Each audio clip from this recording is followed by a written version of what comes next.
Hello, I am Prashant from just tutors और आज हम पढ़ेंगे decimal expansions of real number के बारे में। तो इस लेसन को शुरू करने से पहले हम कुछ वार्म अप क्वेश्चंस करेंगे। तो आप देख सकते हैं इस क्वेश्चन को और वीडियो पॉज करके आप ट्राई भी कर सकते हैं। तो जैसा कि आप देख रहे हैं कि इस क्वेश्चन में पूछा गया है कि give to examples of irrational number. तो मैं आपको ये बताना चाहूँगा कि इर्रेशनल नंबर किसे कहते हैं। इर्रेशनल नंबर वो नंबर होता है जिसे हम फ्रैक्शंस में नहीं लिख सकते हैं। तो जैसा कि आप अंडर रूट 2 हो सकता है, अंडर रूट 3 हो सकता है, ये सब नंबर इरेशनल नंबर होता है।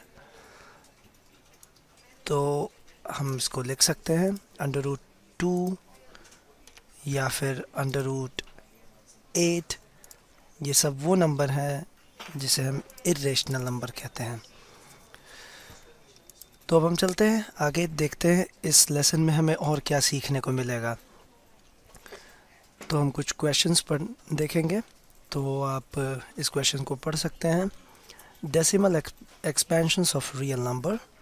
तो हमें इस क्वेश्चन में 10/3 का डेसिमल एक्सपेंशन करना है, यानी 10/3 एक फ्रैक्शन है और हम इसको डेसिमल नंबर में कैसे लिख सकते हैं।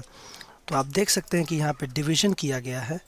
10 को हम 3 से डिवाइड करेंगे।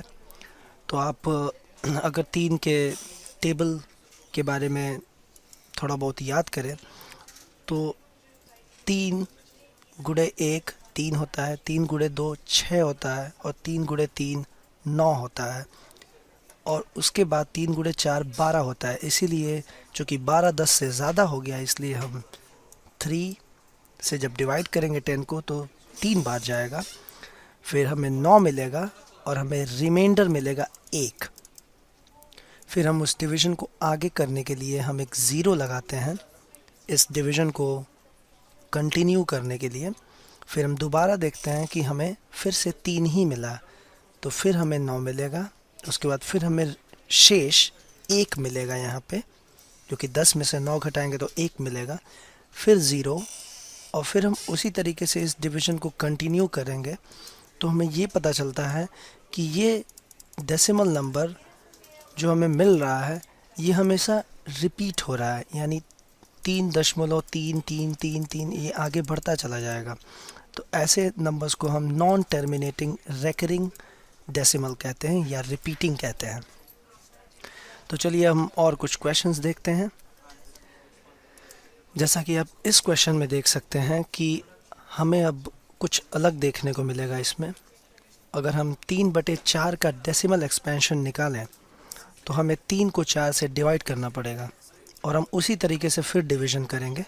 तो आप देख सकते हैं कि 3 को 4 से हम नहीं डिवाइड कर सकते हैं, क्योंकि 3 4 के टेबल में नहीं आता है। दूसरे शब्दों में हम ये कह सकते हैं कि 3 4 से छोटा है। तो हम उसके लिए पहले 0 लगा देंगे, फिर हम लोग डेसिमल पॉइंट लगाएंगे।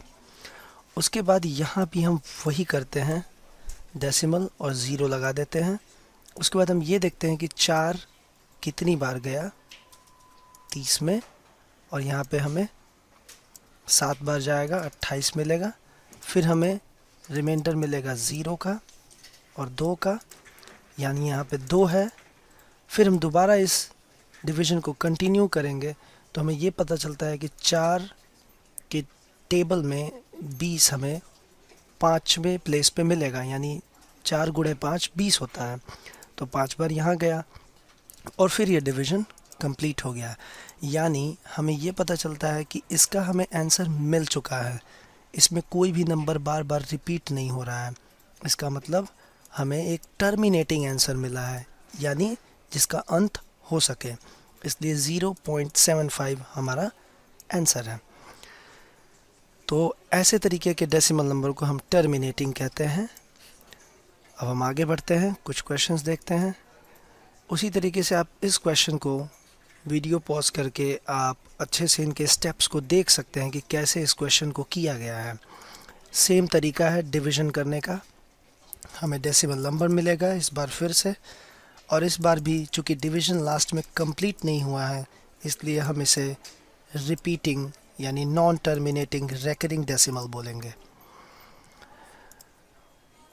तो अब आप कुछ प्रैक्टिस टाइम के क्वेश्चंस कर सकते हैं। यहाँ पे ये क्वेश्चंस हैं, आप वीडियो को पॉज करके इसे ट्राई कर सकते हैं और आप देख सकते हैं कि आपको किस तरीके का डेसिमल नंबर मिला, नॉन टर्मिनेटिंग या टर्मिनेटिंग।